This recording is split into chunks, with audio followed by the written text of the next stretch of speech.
Hey, how's it going? Hi, Bonsai.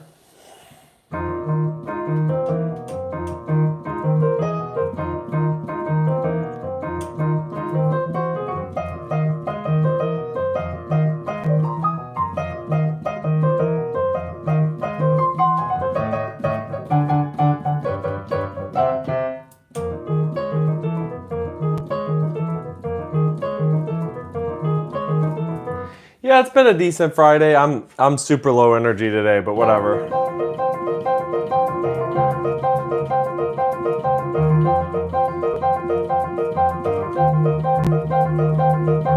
How's your Friday going?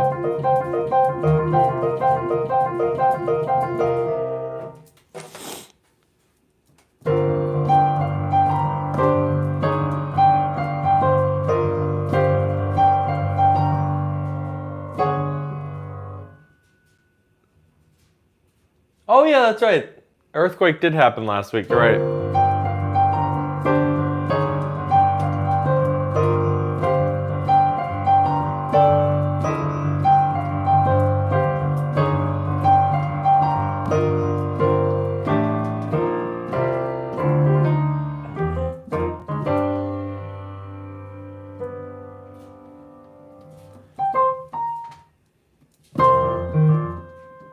Oops. What in the world? My computer decided it wanted to mess around. There we go. Friday is very nice. Yeah, Friday's fun.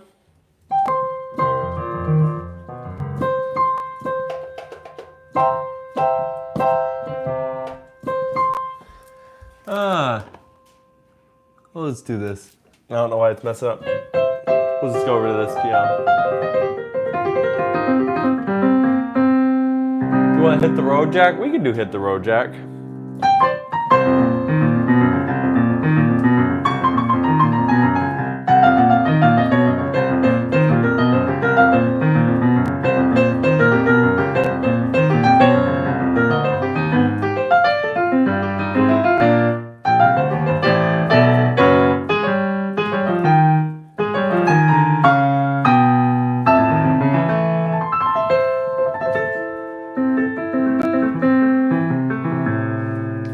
How much time should you dedicate to piano every day? Yeah, therapist has an okay answer. Bonsai has a fine answer. It's a fairly complicated question, but let me try to put it this way. There's going to be a sweet spot. If you do too little, you're going to not be making steady enough progress, and you're not going to really have enough time to dive into things, and that's going to be a real problem. If you do too much, you're going to demotivate yourself, and it's not going to be sustainable, even if you're making a lot of progress and you really enjoy it. So you want to find that middle ground. I find for myself, and for my students, I would say if you're just beginning, literally any time is great. So like 5 to 10 minutes could actually do fine. Intermediate, you've been playing piano for a few years, it probably should be an hour or around an hour. And then for advanced, it goes all over the place, but I would say 2 to 3 hours is like where I really hit my stride and doesn't feel oppressive. For sure. So something like that. Something like that. But yes, it's probably too complicated to completely answer in one sort of go. Students, I thought you didn't teach. I've taught a lot in my life. I don't teach very much anymore. I just teach family members right now. But I've taught a lot in my life, so.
What song is that? That's Hit the Road Jack. Can you play Colonel Boogie March? Probably. Let's pull that up. Let me answer your question there. I like this question. Colonel Bogey March.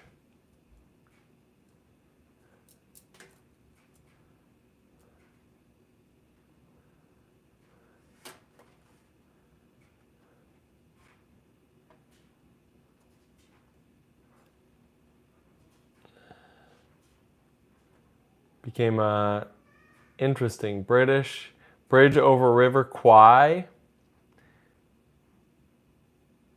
Interesting. I have to look up all the songs now because people try to do weird stuff. Not gonna lie. Why does Colonel spell like that when you say, yeah, so English is a very messed up language. You probably know that already, but it is. And a lot of that has to do with the fact that they were very, very good at absorbing the culture of the people that conquered them. So a lot of countries, like actually the Chinese were also really good at this. So like the English, basically people would come and they would conquer England for a time, and then the English would push them out, but they would always maintain their identity.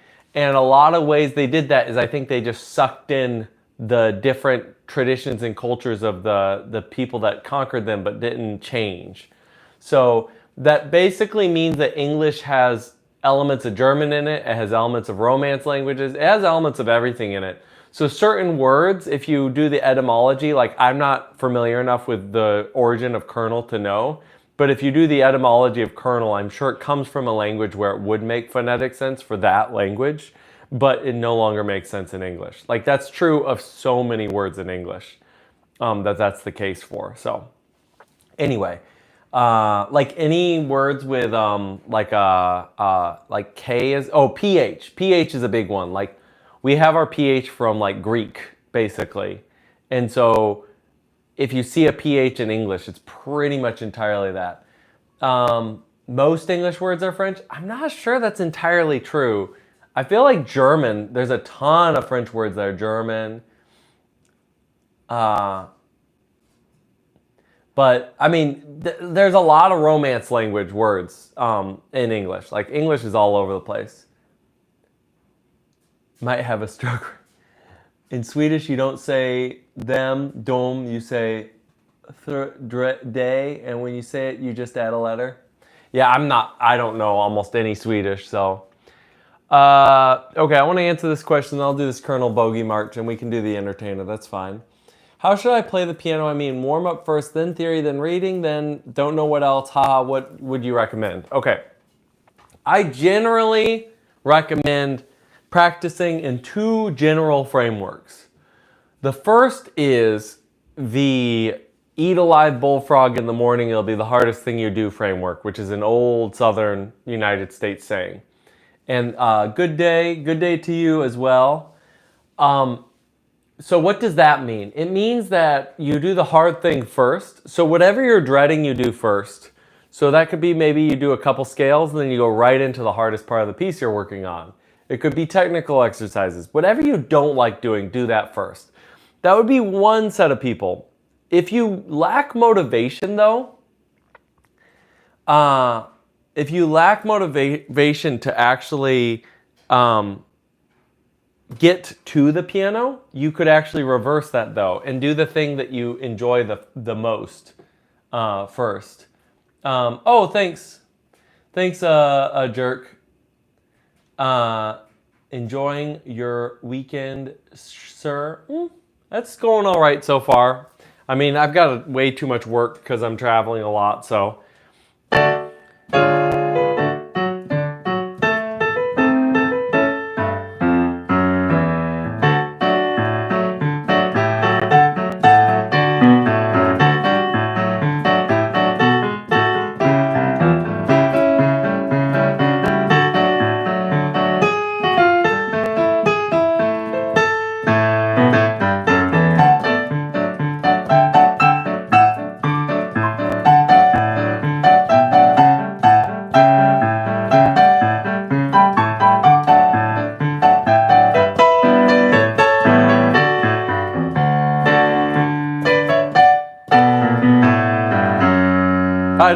part at all.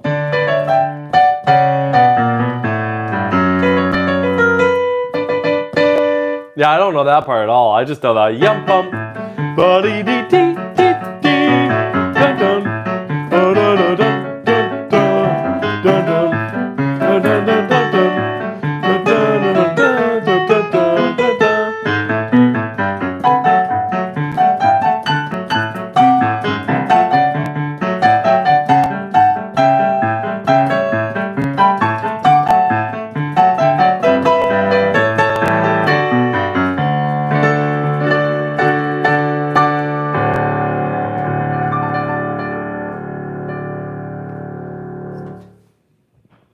No, you're totally fine. Oh, thank you. The entertainer.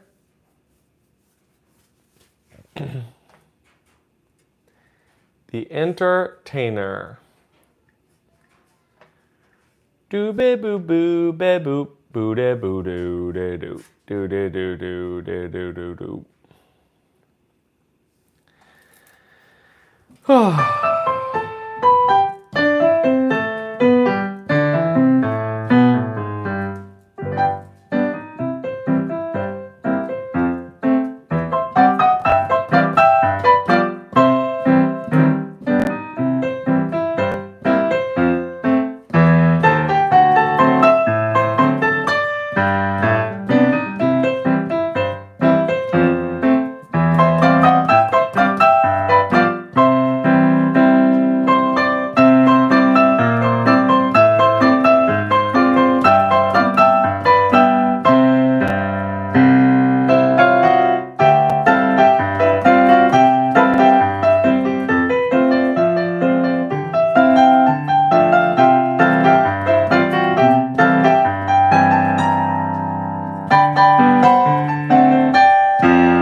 Not 1D1? That sounds like a really thoughtful question you got there. If 2 and 2 is 22, 3 and 3 is 33 all the way up to 99, why is 1 and 1 11 and not 1? 1D1? You're asking the big questions. Hey, Chirag. Some piano pieces to help you go from a low level to an intermediate level.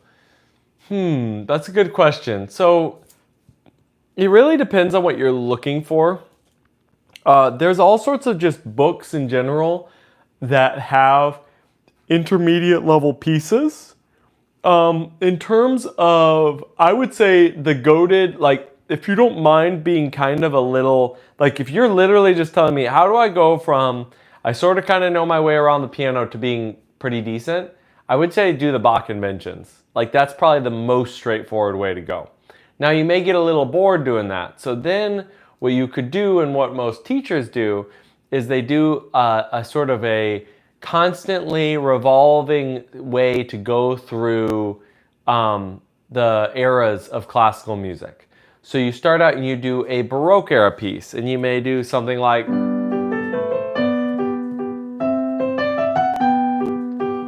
and then you go to a classical era. And there's all sorts of things you could do in the classical era. You maybe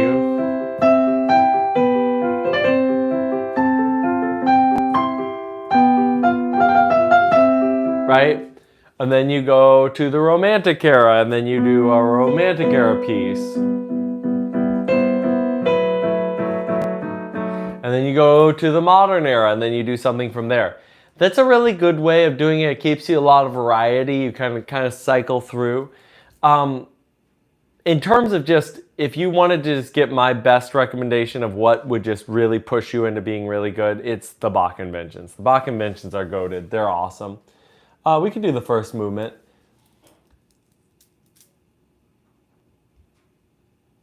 Why do the pieces you play end with theater curtain moving drum sounding playing? Yeah, it's probably from playing too much church stuff. Can I teach you a jazz run? Sure. Sure, we could do a jazz run, if you will. Let me pull up. We'll do Moonlight.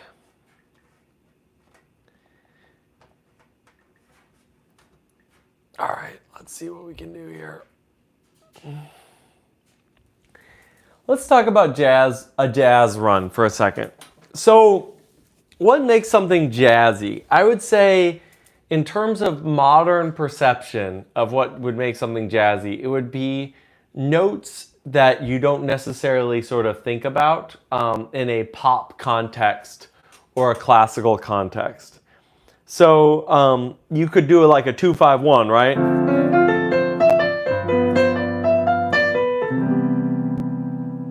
But I would say, let me give you two possibilities for a jazz run. The first would be a minor 6 descending pattern.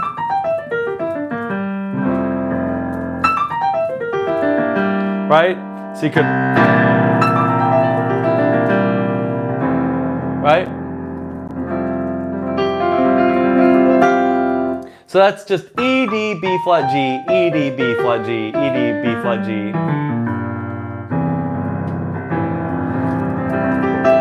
You could do that. That would be totally a trick.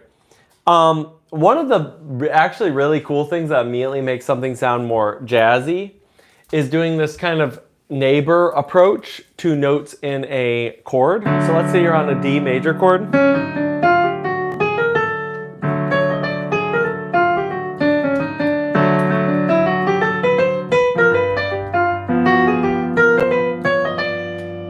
So all you're doing there is you're going below the note, above the note, and then playing the note. I'm probably giving you way more information than you wanted, but it's kind of important. You want to actually understand what you're playing, especially if you're trying to improvise, because then you can take it into anything. Yeah, I'll do some Bach inventions in a second. I'm a huge fan of Bach inventions.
Oh, thank you. Since you're playing this, and what's the saddest piano piece you've ever played? Oh, that's a good question. I don't know. I think Prelude in E minor has a lot more sadness than people give it credit. The saddest.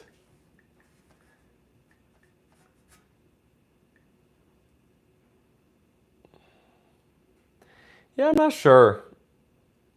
I am not sure. I'll have to think about that more.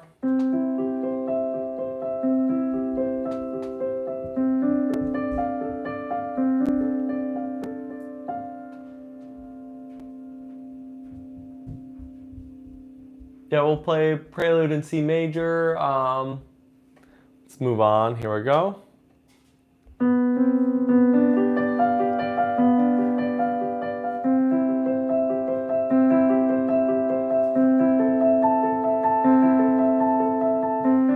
This is not very sad. I agree.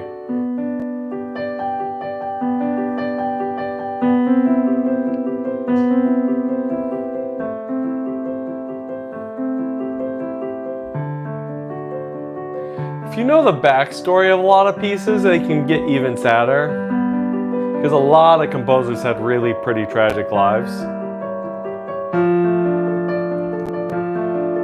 Then you have, of course, your own personal life affecting what might feel the saddest.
Oh, no, you're totally fine, Chirag. Do geniuses go insane eventually? I think there's two reasons why we have that trope or that stereotype of geniuses going insane. I think the two reasons why we have that stereotype is the first is because of the visibility. So unfortunately, I think a lot of humans struggle with like mental illness and mental stability, but a lot of them are not super famous. And so in many ways, it's like there's a ton of people who are not in the public eye and not like super geniuses that go insane. And so I think that's part of it, is we recognize it and we notice it because they're in the public eye. And then I think the other part of it is sanity. I think that the safest form of sanity is not questioning and not pushing against what is normal in society. And I think one of the tricky things, if you're somebody who thinks a lot and is really creative, is you're kind of pushing all the time against what's normal. And what society generally tells you when you do that is that you're wrong until you're right, right? So like most of the time you have this pressure where people are constantly basically telling you to be quiet, get back in line, all that stuff. And so that tension there can really lead to mental instability, and then you can go from there. So that's what I would say to that. Let's do some Chopin. Speaking of geniuses.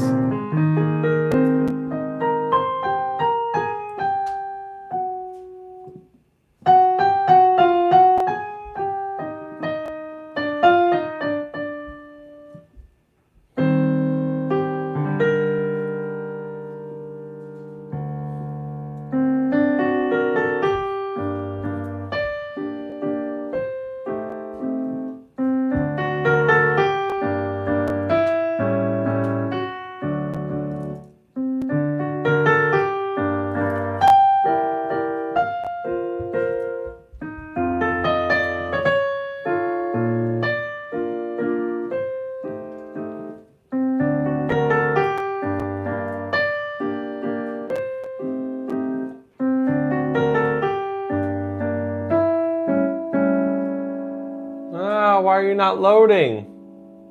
Don't do that to me. Why are you doing that to me? Let's find it somewhere else because that was lame. I want to play more of it than that. MuseScore is being a problem for me. We'll pull up another copy.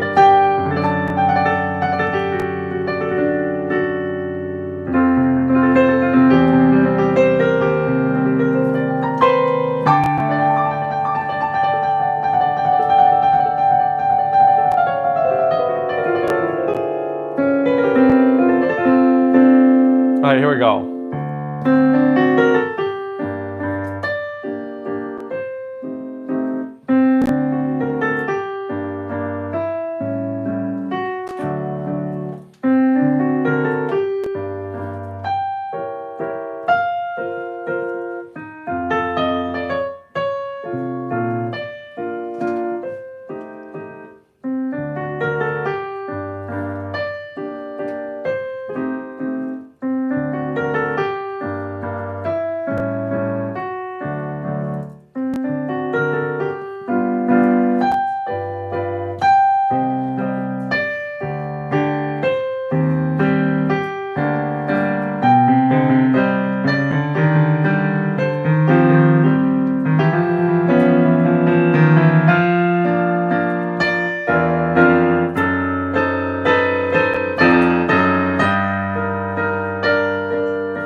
It's a good piece.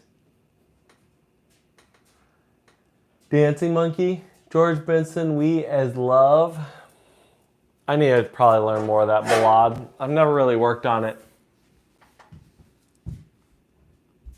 Losing the Page? Oh yeah. Yeah, I've definitely had that happen at a concert. What kind of piano do I have? A ton of pianos. This is a keyboard. This is an FP90. Upstairs I got a Lion and Healy. I like the Lion and Healy. It's fun. I lost the notes. We as Love. I'm not going to stream super long today. Things are just super busy right now. I'm in between. I got back from the one of 3 trips in the next 3 weeks. So, let's see if this is popping up.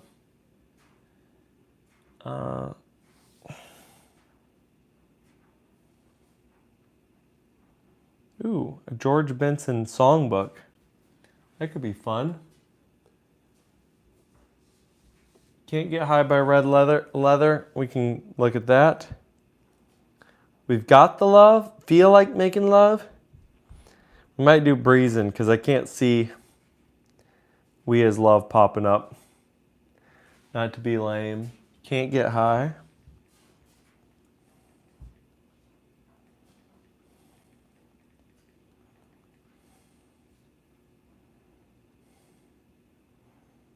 Oh, is this a brand new song? It looks like it. All right, well, let's listen to 2 seconds of it.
something like that. Why is hearing such amazing pieces so hard to articulate? I think that has to deal with the strength of music. So music is a language that allows us to communicate things that are hard to tokenize into words. So if you think about traditional language, we have these words and they're signifiers. They have meaning attached to them. I'm fairly Liechtenstein in my understanding of language, meaning that a word has no real intrinsic understanding or meaning to it. It's a signifier, meaning we basically place meaning on it. And what my context is as the speaker, and then your context as the listener, define in this sort of exchange what that means. Music is similar, but because it's nonverbal, I mean, it can have words, but let's just stick to instrumental music for a second. Because it's nonverbal, it allows us to communicate something that would be very difficult to sort of put down in words. And so what that does is it allows us to convey, in many ways, more complicated ideas than what is possible with words, because the words are going to kind of limit the breadth of that exchange, right? Because the words are going to more narrowly define what's happening. So that would be my sort of quick stab, Chirag, at that thought, because I feel very similarly to that. Some people say that recording yourself while playing helps you improve your technique. What do you think about that? If you listen to it after, then absolutely. If you don't listen to it after, then it's a waste of time.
There you go. There's your George Benson. That's great, CV Gaming. Thanks so much. Appreciate it. Chords, Little Root Town theme, Golden Hour, sure. Little Root Town theme, then we'll look at Golden Hour, and then I may bug out because I've got way too much random junk that I got to get done.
Was I playing that way too fast? I totally was, but that's okay.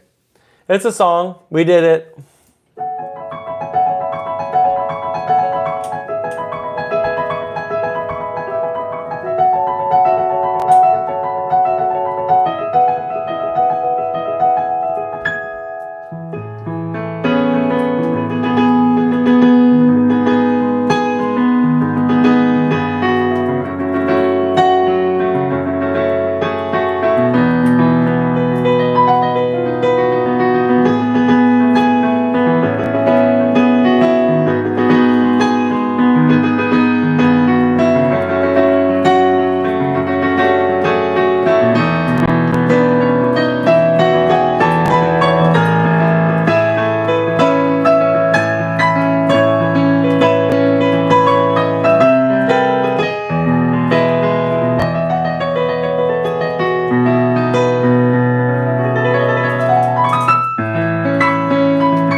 Please, please, please, please, please, please. Oh, thank you. Canon and D. We could do a little bit of Canon and D. Yeah, you know, you gotta mirror just because I want to see the chat, and especially like the next couple weeks, not having a ton of time. Hello.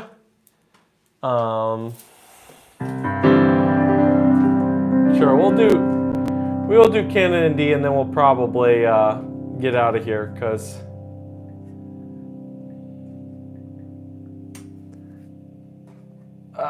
let's.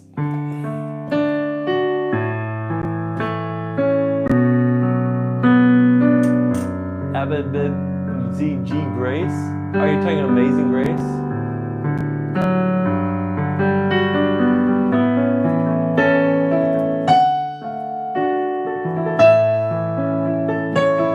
We can do Amazing Grace too.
just did golden hour, by the way.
There you go.